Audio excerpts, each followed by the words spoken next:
For generations, pastoralism has supported hundreds of thousands of lives in Karamoja. It remains the most resilient source of livelihood for a region plagued by arid conditions and poor infrastructure. But Karamoja's predominant livelihood and economic activity is facing the challenges of its life, including climate change, drought, and dwindling access to land and water resources.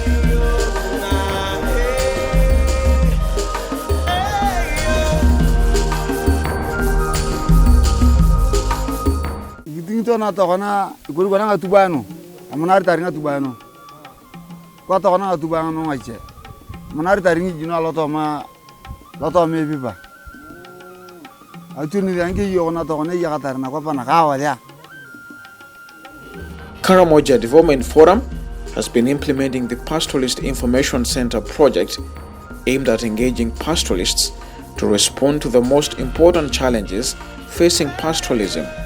Pastoralism is actually, a very important livelihood from the Karamoja, and that's the point from which we need to get started.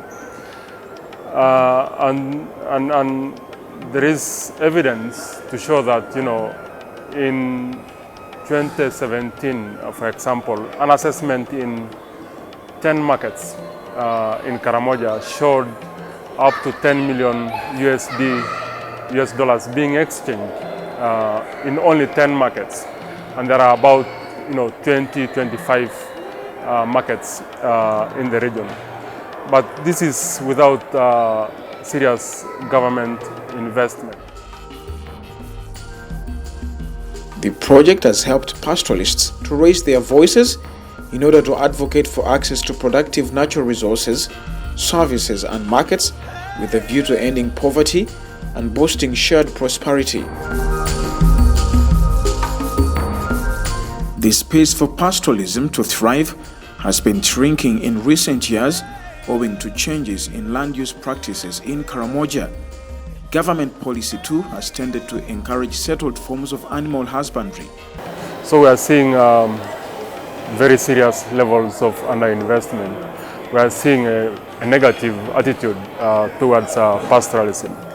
And on this particular problem, we have recently seen increased activity by government towards the curtailment of mobility in the region. We know the ministers of agriculture and the ministers of Karamoja, but also up to the presidency itself have said mobility does indeed have to be curtailed.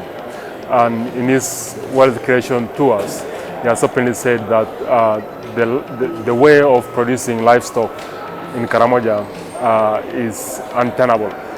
So we face a significant policy problem that in fact has characterized governments in the past and even up to the current moment. So what the effect of this has been is that actors from the government side, but also the non-governmental side and Uganda's development partners have actually, implemented this negative attitude and taken it into their programming. To make pastoralism sustainable and innovative, multi-sectoral holistic approach is needed. One that brings together pastoralists, the private sector, the civil society, government agencies and international institutions to address the development needs of pastoralism in the region. As the Nabwin Zadi Research Institute based in Karamoja, livestock is a key sector for us to address issues of poverty and resilience amongst the communities in Karamoja. We have identified major constraints that affect the livestock production, and it is on this that we base our interventions to help the pastoralists to improve on their livelihoods. One of the key areas that we are looking at is the issues of addressing limited availability of pastures, especially during the dry season, but also addressing the quality of the pastures generally. The natural pastures in the rangelands are not really of good quality to support animal production. The Intergovernmental Authority on Development is implementing the Regional Pastoral Livelihoods Resilience Project. Also in Kenya and Ethiopia, the project aims to improve natural resource management, boost market access and trade, and livelihood support. IGAD has special programs through its livestock specialized center that focuses on pastoral and livestock and pastoral area development. That's ICPALD. We have also the IGAD Climate Prediction and Application Center, ICPAC, that also brings early warning system and inform the member states and conflict resolutions. We have various divisions such as Agriculture and Environment Division, Peace and Security Division, and also we have Economic Development and Social Integration.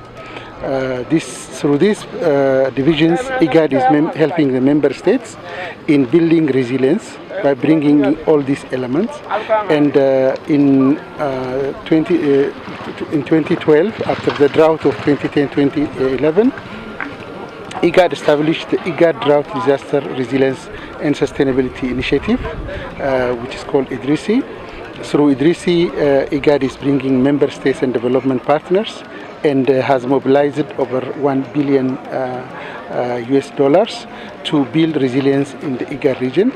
And recently we have established, defined 8 clusters in the region, including the one in Karamoja, and started focusing on resilience building in these clusters, focusing on the cross-border communities. So one is Karamoja, there's the Mandera cluster, dealing with addressing the problem of Ethiopia, Somalia, Kenya on that side, and also Kenya and Moyale, and so on. So Dikil cluster also from the eastern side with Djibouti, Somalia, and Ethiopia. So all around the all IGAD member states are connected through these clusters, and then IGAD is using these clusters as springboard through which developments are brought to the people and the communities in the cross-border areas. Climate change has over the recent years emerged as the most important threat to pastoralism, despite its adaptive ability.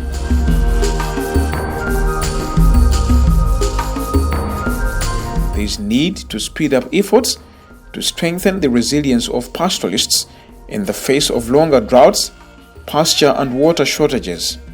Pastoralists had to move from one location to the other to access resources. It means for us in Karamoja, the more the globe is, the more problems we get related to climate change. As the problem worsens, the need to move even becomes more important. Now, when this comes face to face with a very negative attitude from local and also national, but also international actors, it means our adaptive capacity is even more limited.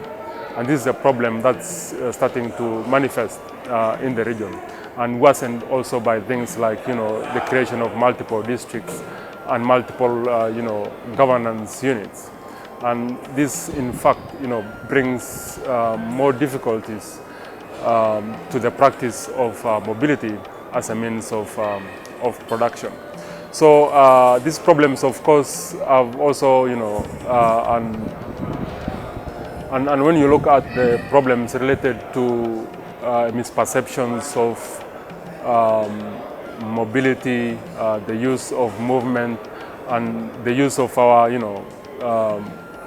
lands as open communal grazing areas, you see that you connect pieces of information and you realize that there are probably interests from the state for investment, for introduction of agriculture, and this is part of the problem. But of course, mobility has until now been a way for us to adapt.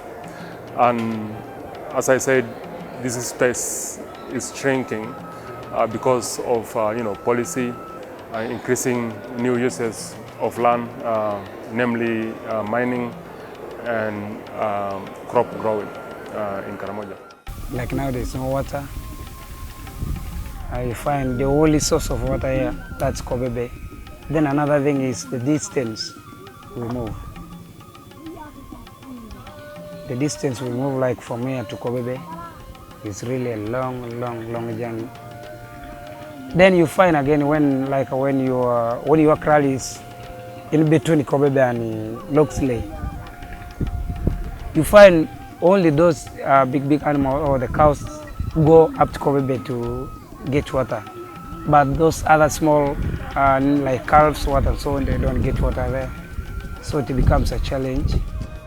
As government policy continues to be in favor of sedentary forms of livelihood for the Karamojong, the space for mobility of pastoralists has narrowed. While the region is mostly at peace following a disarmament campaign by Uganda's military, traditional conflict resolution mechanisms and cross-border relations among pastoralists have been undermined, putting the future of pastoralism in peril. The number of the animals who used to keep as the pastoralists in Karamoja, who had very large number of animals, but now it is reducing. I know by 15, 20 years there, so we shall not have that number of the cows we used to have because of diseases, because of these seasons, so they are not favoring. And also, the land is reducing because of these investors, where to graze these animals. It is becoming a problem. Also, wildlife from the other side, so investors from this side. So the space of keeping these animals is going to become very small, and it becomes a challenge, and it's going to become a problem. And yet, in Karamoja, people survive using these animals here. It was only animals because of milk, blood, skins for sleeping, and other things. To support the growth and sustainability of pastoralism, Karamoja Development Forum has called for investments in the region's infrastructure, access to markets, and the capacity to adapt to the effects of climate change. The other is that the value chain has to be, developed, and this means, improved livestock breeds that are adaptive to the region. It's possible to still keep within the pastoralist breeds in Karamoja and develop the Karamojong Zebu. It means an investment into the supply chain of milk and meat products, but also value addition to pastoralist meat and hides and skins. So there is a lot of opportunities there that are not invested in, and this is something that the private sector, the government and farmers can do in Karamoja. The transport system is improving, can only get better in some parts of the region. This needs to continue. The other most important investment really is in the area of water and livestock disease management. This is where there is the direst need to invest immediately and take resources there if problems related to livestock production in Karamoja have to be addressed. There is need for sustainable water resources, the dams, such as those of Kobe Bay and Arechek. Pastoralism remains Karamoja's best insurance against hunger and poverty. Making the necessary investments to aid its sustainability will increase the region's productivity and deliver shared prosperity.